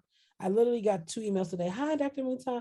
How do I get in Mother Lab? I'm like, we're at capacity, but I'm gonna put you on a waiting list, right? Because I can only let people in when somebody cycles off. I can't have 100 people. That's not sustainable. And frankly, I can't effectively mentor 100 people, right? So I got to keep it to a place that's manageable, that they can get to me. They have that access to me, and they feel like they're getting what they need out of the experience. So it's been great. It's been great. And we are growing and growing, growing. And if anybody's interested, the website is motherlab.org, www.motherlab.org. All our socials are there. We have an incredible marketing team who populates all of our social media platforms. MotherLab 20 on Twitter, MotherLab on IG, Facebook, LinkedIn, website. I mean, we're just, the students, I am so impressed with them. So it's good, and we're doing good work, right? Like, we're being of service to our community. That's important. It's not just about the papers and the conferences. Are we helping our local Black and Brown community here in the Boston area? That's important, and we are. So it's been great. It's bigger than I could have even imagined. Yeah, I can only imagine. I can only imagine what your wait list was like. I was going to put in a plug for people to reach out to try to join, but like it seems like they're going to be put on a wait list. So, but still reach out. Still reach out. You never know. Absolutely. I take every call, you guys. Like, I think sometimes people, like when I do these types of things, people feel like I'm like this larger than life person and you can't get to me. It may take you a little while, but I take every meeting. Because again, I was a person that people didn't bet on, right? Like, they were like, I'm not writing a letter of recommendation for you. What if I would have just taken that rejection and I wouldn't have the life I have now? So I'm very sensitive to creating space for people and giving people that entree. Now, obviously, if you come to the meeting, I want you to have an agenda. I want you to know what you're here for, but I'm going to give you that time. My secretaries would tell you, Dr. Muta, like half of my day is just spent in these types of informational meetings with students because I understand the seeds that I'm planting in these students. That's why I take every meeting. It might take you a little bit to get on there. You might have to follow up. Hey, I haven't heard anything because I got 5,000 other meetings, but you will get that meeting. I'm really, really intentional about that. So yes, people should absolutely reach out. They should check out our website, info@motherlab.org. Put my name in Google. You'll find all you need to know. But we're here and we're working and we're always open for new voices, ideas. And we've talked about creating like an offshoot of Mother Lab, like a volunteer version of Mother Lab, because there's such a groundswell of interest that we can't put everybody into the lab, or we don't want to lose that talent and that passion. So we're thinking about creating like a volunteer organization that maybe, meets on a quarterly basis. Like they have different criteria and different things they're working on, but they're still Mother Lab adjacent. They still get that access. So we're still working it out. But I think the response has been so tremendous that we kind of owe it to people that are interested to find a way to fit them in somewhere, Yeah, absolutely. And I'm gonna imagine that the interest is even gonna go up even more after people listen to this podcast. Exactly. We're ready, no problem. you keep on doing that great work. One thing that I did want to ask you, so you said that with the Mother Lab, you work with 35 students and you're very big in like mentorship. So what kinds of things are you trying to mentor people around and really get them to learn about? Yeah, half of it, honestly. So it's a combination of hard skills and soft skills. The hard skills, like we're literally about to start a professional development committee of Mother Lab just to give students access to the skills that they want. You want to learn how to do public speaking. You want to learn how to analyze data. You want to learn how to write a focus group guide. You might want to learn GIS. You might want to learn SAS. Like I am here to build leaders in the field. So half of my mentorship is going to be strategically spent this year on hard skills for career growth and career success. The other part of it is the softer skills, right? Like getting away from this imposter syndrome, right? Showing up for yourself, building their confidence in public speaking, building their confidence in leadership. Everybody that's in Mother Lab, you have to lead. It's not just the co-chairs. You have to take one part of something that your committee is working on that you have to lead. Maybe you plan a webinar, maybe you do a community event, but you got to lead. We're building leaders. We're not building wallflowers, right? So half of my part is the tangible hard skills that you can lay out on your CV in a quantifiable way. And the other part of it is building your confidence, your energy, when you walk into a room, you take up space. People know that you're there and you do it unapologetically, not in a way that's like, you don't take up space in a way that dims other people's light. You just turn your light on. We can all shine together, but my light is on just like your light is on, right? Like I'm not dimming my light because your light isn't on or because your light is not bright enough. I'm turning my light on to the highest wattage, right? That's what we're doing in Mother Lab. Training, pushing. I'm like, listen, this is not a sorority. I mean, I'm in a sorority, shout out to sorority. This is not that. This is a training ground for the next generation of leaders who are called to do this work. And so it's hard skills and it's this building their confidence and pushing them into leadership. Here, you're going to lead this workshop. Here, you're going to lead this committee. I don't know how to lead. Yes, you do. You're going to do it now, right? Like, no. And so that's it, I'm like a drill sergeant. And the skills that I'm giving them, both these hard and soft skills, they will be reaping the residual and the dividends of that over the rest of their career. So absolutely. Well, thank you. I appreciate you sharing that. Sure. Okay, now going back to the Black Maternal Health Conference. I think you said it was the 5th year of that, so I'm going to give you some space just to talk about the conference now. Yeah, we started this conference in the first year was April 2018. And, this is pre-pandemic. So we had it in person. And I remember telling some colleagues in my department, oh, Didi, if you get 50 people, you should consider that a successful conference. And we worked so hard to advertise and do social media and marketing and, to curate a really good event. We had 286 people. And we packed out the largest auditorium on a medical school campus. It was incredible. 2019, even bigger.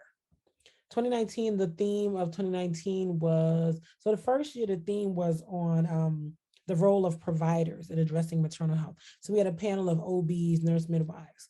The second year the theme was looking at the role of community health advocates. So we brought together people that are doing champions on the ground, people that have survived a maternal hemorrhage, people that have survived maternal complications. And we put them in a space that said, what is the community voice need? How do we center the voice of community in addressing maternal health disparities? The third year was April 2020, height of the pandemic. We moved it online. We had a series of webinars. The fourth year, 2021, it was the role of doulas. So we had the whole day was about doulas. I mean, we had all the heavy hitter doulas in the country. Chanel Portia Albert from Ancient Song, Mama Shafia Monroe, Caring for Mamas, Deshauna Hamlin, Quatia Osorio out of Providence, Rhode Island, Jenny Joseph, midwife extraordinaire out of Florida. Incredible day of nurses and doctors and doulas.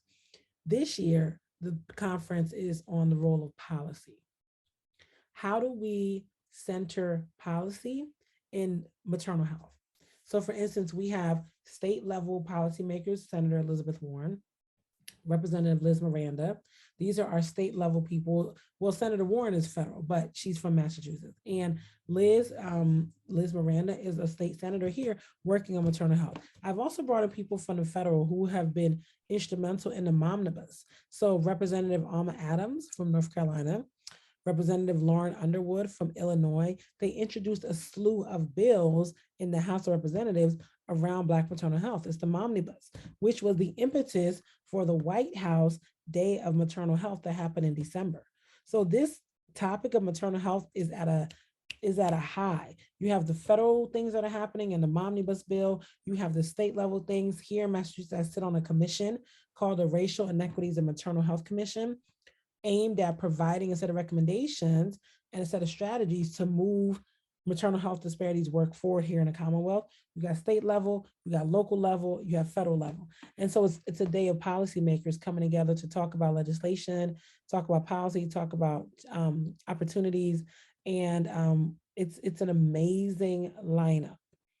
And if you've been following our work for a while, you know that it's, the curator, the speakers I've been able to curate are the ones that are doing the work. I don't do fluffy speakers. I don't do figureheads, right? This is not a political circus. You're not going to be able to, I don't do that, right? I've kept the conference really trim and lean and authentic.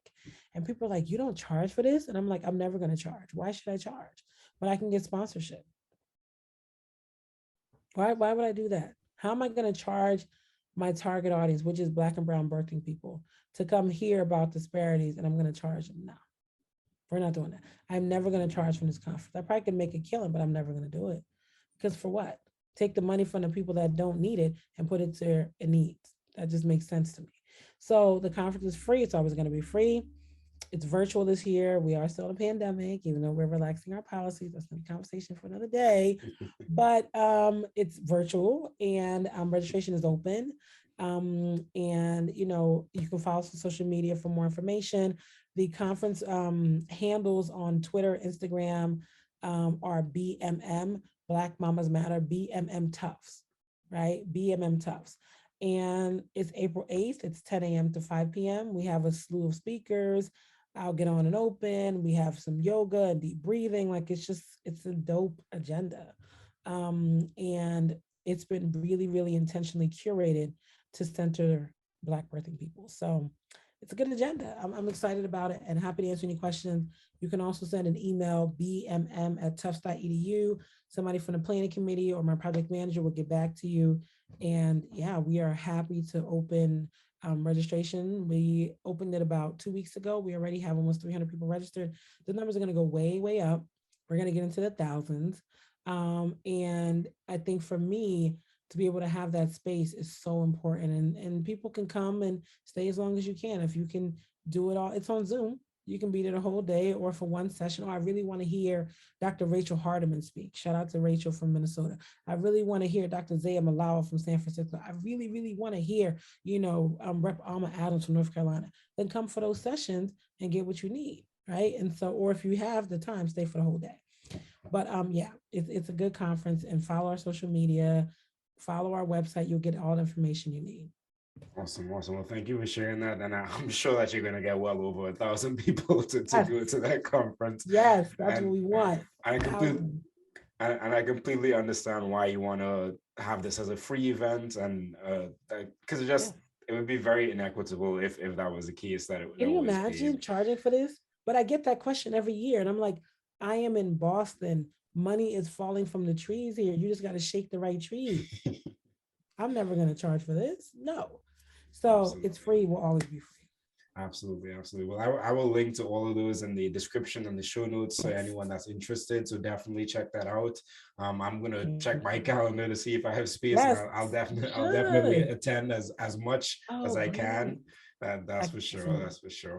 Um, Excellent. Thank okay, you. so before I move you on to the Furious Five, the 5 questions I ask all guests, I wanted to Sure. ask, where would you like to see yourself in the future? Mm. My professional life in the future, I would like to see myself most immediately as the director of this National Center on Black Maternal Health. I would also like to see myself as a full professor. We have so few numbers of full professors that are women of color. It's abysmal and egregious. Once I achieve those milestones, I'd also like to be in leadership, like a university president, a dean, because you hold the power in those spaces, right? Like you can change policy, and you still got to run everything through the board of trustees. They're the ones that really have the power, but you are more likely to be able to make change in those spaces. So I see myself doing that. I'm always going to be a mentor. I'm always going to have a crew, a tribe of students that I'm supporting and loving up on and mothering, right? Um, and in my personal life, I see myself continuing to be an amazing mother, a great wife, partner, a kind human being, and just someone who creates opportunities and looks out for other people.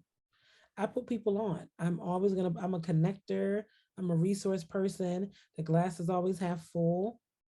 You can get, like, I have a robust network that I curate and expand, and I tap into that network for what I need, and I put people on for that network. So that's who I am. That's where I see myself continuing to be. It's just a negotiator, a strategist, a leader, a rebel, a problem, a solution. Yeah. All those things, right? We don't have to be one or the other. I could be a problem and a solution, right? Mhm, I like being a problem in certain places because they haven't had any problems. mhm. That's why we need a problem. Yeah, Shift that power, upend absolutely. that, dismantle that, eradicate that. And then in other spaces, the solution, right? So I see those things continuing. Okay, well, I like that a lot, and I look forward once again to that national center. Oh, yes. Yeah. That sounded like some awesome work, and I have a friend, Jasmine, on Okay. Instagram, Health Equity Jazz, and she says that she's a good troublemaker, and I think that's like everything that a lot of what you just said I follow her. exudes that. Yeah, yeah, Exactly. definitely. Okay, so moving you on to the Furious Five, and like good luck on everything. I don't even think I need to tell you good luck, Oh, thank you. I appreciate it. I know Thank you. you're gonna take everything that is here for you, and everything that you deserve to do, because you have done amazing things, and you're continuing to do amazing things, and we in public health appreciate all the work that you've been doing. Thank you. Thank you. Thank you. It's not easy, but it's necessary. When I did a TED talk on Sunday, and I'll send you the information when it comes out. And in my TED talk, I talk about racism and health disparities and really how the healthcare system is broken. And one of my mentees texted me, she said, Dr. Amutah, you did it. You're amazing. I said, we are the ones we've been waiting for. We are the ones.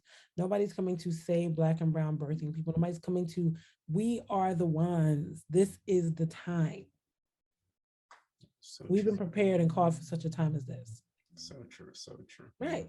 So, okay, I'm curious to see your 5 questions. So this is going to be good. Okay, so the Furious five questions to ask all guests. Number one, what advice would you give to a student trying to pursue a career in public health? Find a good mentor. Mentors turn, a mentor is your entree. And then from mentorship, they turn to sponsorship. A sponsor is a VIP type of mentor because they got the power and the pull. They can make things move and they can get jobs and internships just like that. Find yourself a good mentor and a good sponsor. If you don't know where to start in your department. Talk to your chair, talk to your professor, talk to your colleague. Anybody can be a mentor, right? Show up for you. So a few things. One, find a good mentor. Two, show up for yourself. Like I have, I had a meeting yesterday with a student at Tufts. She's doing her master's and she was like, Dr. Woods, I've been waiting to talk to you. Because I just came back from maternity leave. Literally, I just came back from maternity leave yesterday. So she's like, I've been waiting to talk to you. I said, let me tell you something. And she wanted to come in the mother lab and I was like, done. Okay, right. Because we definitely have an opening on this committee. Done. She was like, I said, done. You showed up for yourself. You made sure the meeting happened. You followed up with my admin. Hi, when is she coming back? Like, show up for yourself. So that's what I would tell a student. Be unapologetic about getting what you deserve. People are so busy working on themselves. And this is, I'm saying this with 200% transparency. The volume of emails I get is so incredibly overwhelming. If somebody emails me once and tries to meet, they may get lost. When you ping that and you refresh that and you send it back again, now I know you're serious. You're not just sending me think about it. You show up for yourself. Hi, Dr. Muta. I just had somebody do that to me today and I love it. I'm gonna email her I'm not even gonna send it to my staff. I'm gonna do it myself because I love what she did. She was like, hi, the thread went a little dead. What's going on, right? We need a meeting. And I was like, oop, done. I love that. Show up. She was like, I'm going to get what I need. I'm going to make sure I meet with you because you got something that I need. Show up for yourself. Don't give up. Oh, she didn't respond the first time. Maybe she doesn't want to talk to me. She didn't see it. I get 400 to 500 emails a day. Period. You got to ping, ping, ping. Don't feel bad. Now, if you've done it 3 times, you're not going to respond. That means the person won't talk to you. Okay. But if you do it once, but if you do it once and you just kind of like, oh my gosh, they didn't respond. Maybe they didn't see. Maybe they're on maternity. I've been on maternity for months. You know how many emails I have? I've been over here with my months on mommy duty. So you don't know what people have going on. So show up for yourself, get a good mentor, be unapologetic about getting what you need, and come with a plan, please. So, okay, like the students that want to meet with me, what I've started doing now is by the time you come to meet me, I need to see your CV. I need to see a writing sample. I need to see an agenda. I'm not just doing to pick your brains. Literally everything you need to know about me is online. Just put my name. I have a very unique name. Put my name in Google. You will get everything you need. My personal website, my Mother Lab website, my papers I published. Everything is on Google. Show up prepared. You're getting into a room with a boss who's busy. Show up for yourself. Come, like, look at the brilliant questions you're asking me. You did your receipts. You were like, okay, in 2013, you were a REIDS scholar. I'm like, dang, I was. Okay, you were at Kellogg in 2000. Yeah, like, show up for yourself. Do your homework. Maximize that opportunity. You only have one chance to make a first impression. If you want me to talk, can you talk about your research? No, I can't talk about research because I can send you my CV. You can read that. What are you looking to get out of this interaction? That is the type of student that I am here to mentor and train and develop. I deal with diamonds. Even if you're, before people are diamonds, they're charcoal. I'm going to take that charcoal and pressure. How do you go from charcoal to a diamond? It's the amount of pressure and oxygenation. I'll take you at the charcoal stage. I'll take you at the diamond stage, but you got to show up for yourself. That's what I tell my students. And that's how you get the most out of a relationship like this. Show up for yourself, do your homework, be unapologetic by getting what you need, but get yourself a good mentor. And whatever institution you're in should be committed to your success. These students feel like, I don't want to ask my professors. That's what they're there for. They admitted you. They need to get you out. They need to get you successful because they're tracking you. Whether you know it or not, you're on a spreadsheet somewhere. Your career outcomes, your trajectory is being tracked because that's how they maintain their accreditation from the Council on Education and Public Health. So they need you to be successful. So you got to hold them accountable. Don't just cycle in and out of a program. Don't just cycle in and out of school. Hi, I need an internship this summer. Meet with your chair. Where's your advisor? Where's the career services? Get what you need. It's not a bother. This is literally our job. It's literally our job to make sure students are successful. So that's what I would say. That's the advice I would give. Love it, love it. Um, number two, if you're talking to someone wanting to get into your position, what advice would you give them? In addition to getting a good mentor, I would say be as abreast of everything you can on the topic. And so, like, my passion is maternal health. So I approach maternal health from a holistic perspective. I look at the data, I look at the policies, I look at the clinical pieces. I look at the community. To become an expert in a field, you have to saturate it. You have to breathe it. You have to do this every day. That's how you get into my position. And that's why I said I can go into rooms with policymakers. I was on the phone early today, one of our state representatives talking about maternal health policy. I'm not a policymaker. I don't have a degree in health policy, but I'm abreast of enough parts of maternal health to be of value in those spaces. That's how you get to be in a situation. You saturate yourself with the topical area from a community perspective, from a clinical perspective, from a data perspective, becoming the expert. And the opportunities will find you. You don't even have to go look for them. If you do what I'm telling you, the opportunities will find you. Saturate yourself, whatever your topic is. It may not even be maternal health, whatever your passion is. Sickle cell. I have a mentee that focuses on sickle cell. She should be the leading scholar on sickle cell in Black women. That's your passion. Saturate it. That's how you get here. You know? Awesome, awesome. I like that too. Yes. Number three, Okay. what's something you are working on improving in your life right now? I am working on improving my work-life balance. I work really hard. My days are really long, and I'm coming off some nights no sleep with the baby, right?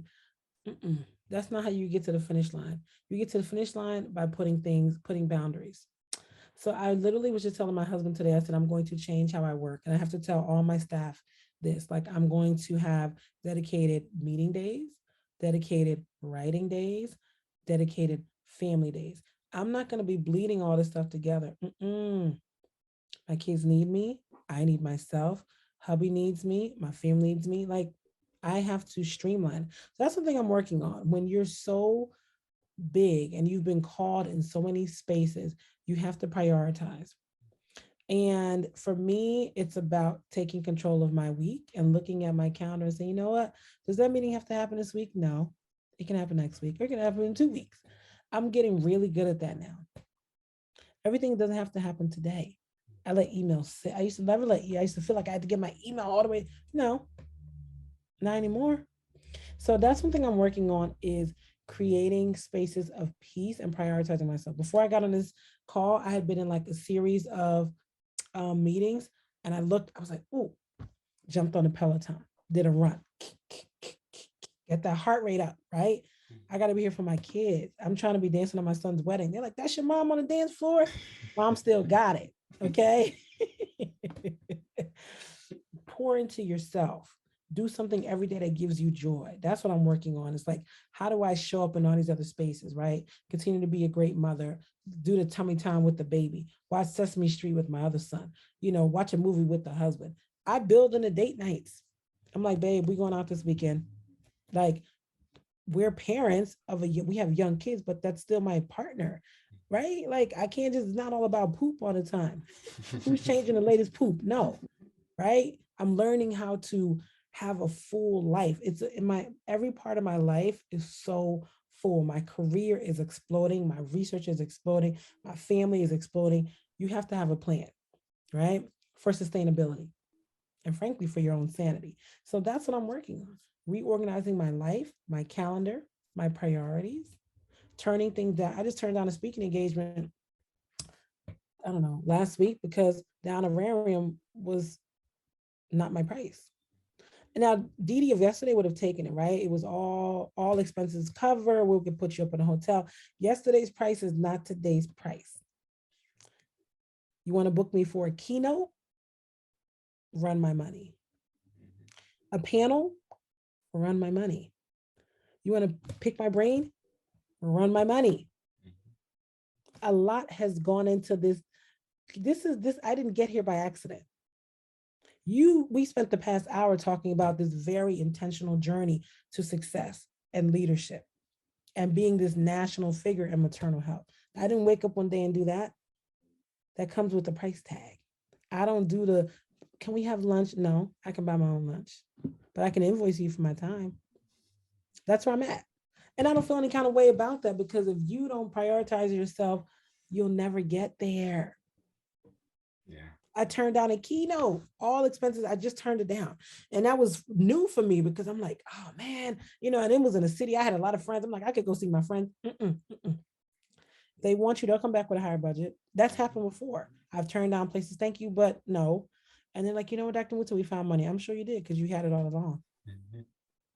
That is so true. And I think that's an important point you're making, especially as Black people showing up in this space, is they want us at the table all the time, but they don't want to compensate you for being at the table. Thank you.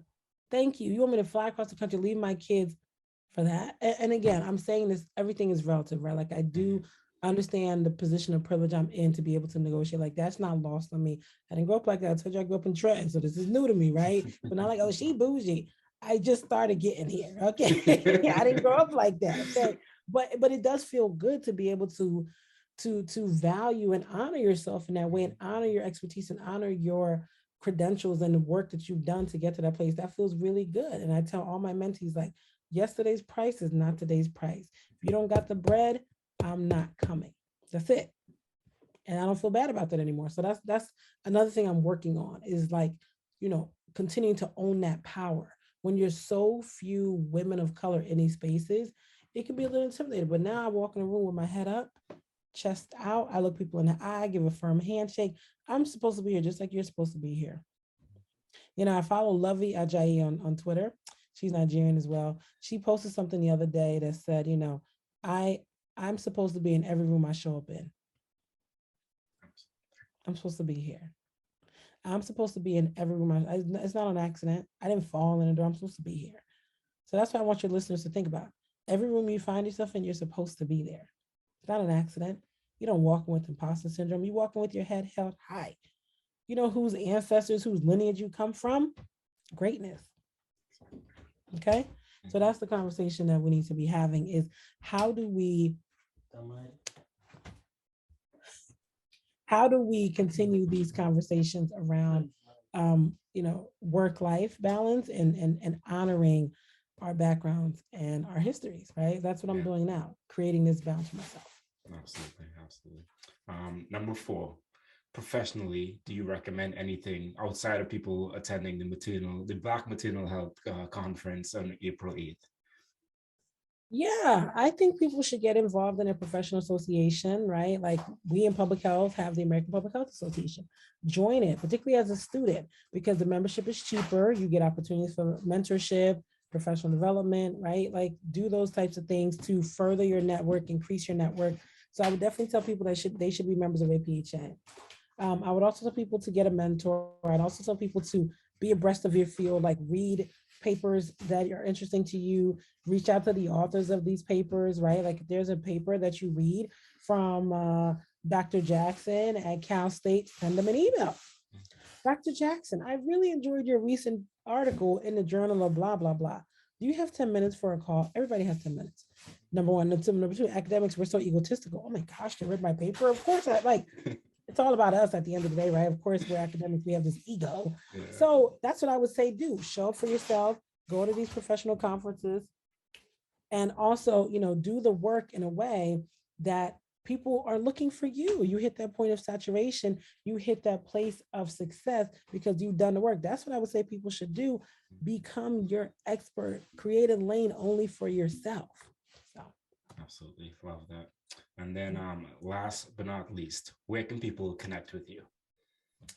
So people can connect with me in a number of different spaces. I'm pretty active on Twitter and Instagram.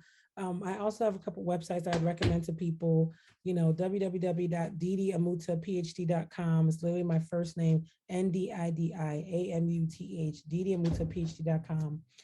Also my lab, motherlab.org, motherlab20 on Instagram, on Twitter, motherlab on Instagram. And frankly, if you really want to connect with me, just put my name in Google. It's such a unique name. You will find me. So, I'm here. I love these types of calls and these types of opportunities. If you find me from the podcast, just put it in the subject line so I can flag it. But it's when I'm not even exaggerating when I tell you I get 400 to 500 emails a day. It's insane. I have a team of staff. Shout out to TJ. Shout out to Kim, my staff who just help me manage this email. Shout out to Vanessa. Shout out to Judith. Like, that's my leadership team. They help me manage this body of work. So flag the email. Public Health Millennial Podcast. Oh, they with Amari. They must be good people, right? But you can find me, and I'm accessible, and I really do enjoy creating these relations. I really do enjoy having these conversations, right? So, if people feel compelled by what I've said, please do follow up and follow me. I'll follow you. Like, we can do it on Zoom, we can do it in a social media space. But if what I'm saying resonates with you, shoot your shot. That's how I got most of my mentees. The funny thing is, most of my mentees, I haven't even met them in person because they're not even in Boston. Chicago, Houston, Texas, Dallas, Baltimore, Philly, right? Shoot your shot. LinkedIn. Some of my best people have come from LinkedIn randomly. So the glass is half full. Show up for yourself. The universe will meet you right there. Absolutely. Absolutely. Well, thank you so much for taking time to come on and share your story and share your insights. Like, I thoroughly enjoyed this. I know everyone else that's going to listen is going to thoroughly enjoy this as well. Thank you so much. Thank you. I really appreciate it. So, housekeeping items. Everyone, okay. Thanks for watching and listening. Be sure to leave a review, a 5-star review. Be sure to leave a like if you're watching this on YouTube.